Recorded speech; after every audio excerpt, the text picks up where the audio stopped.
नमस्कार, astro help में आपका स्वागत है। आखिर 28 गुण मिलने के बाद भी क्यों हो जाते हैं संबंध विच्छेद? 28 गुण मिलने के बाद भी हमें विवाह के बाद परेशानियां झेलनी पड़ती हैं, लड़ाई झगड़े होते रहते हैं, हम लोग दिन प्रतिदिन दिक्कतों में आते रहते हैं।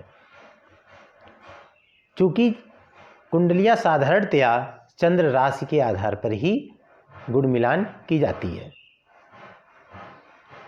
चंद्र राशि के अलावा हमको सूर्य से, लग्न से और चंद्र से,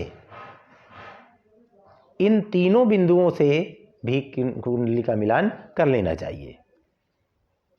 आज का जो मुख्य विषय है वो है लड़के और लड़कियों के बीच परस्पर आकर्षण, क्योंकि दोनों को सामंजस्य स्थापित करने में परस्पर आकर्षण का होना एक आवश्यक बिंदु है।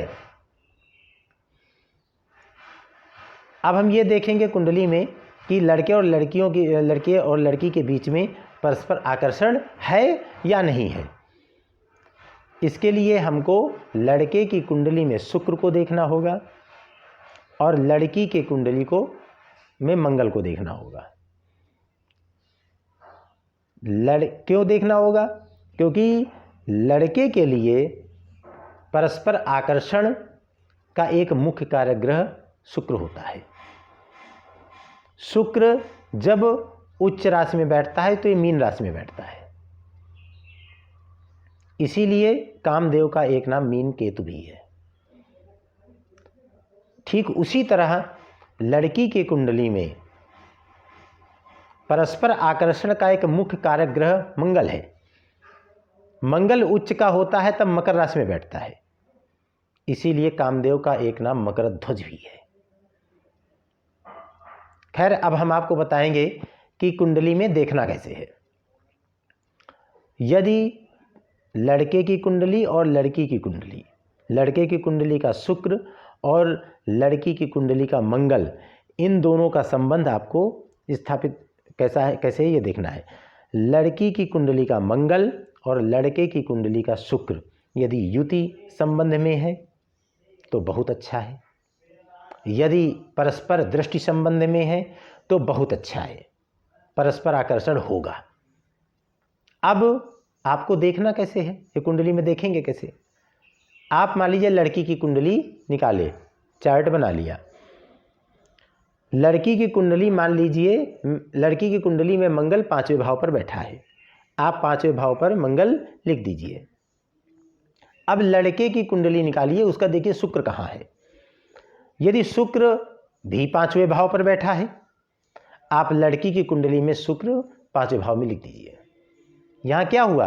शुक्र और मंगल की युति 5वें भाव पर हो गई।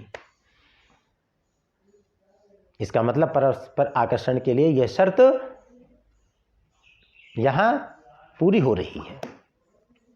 मान लीजिए लड़की की कुंडली में मंगल 5वें भाव पर है, लड़के की कुंडली में शुक्र 11वें भाव पर है।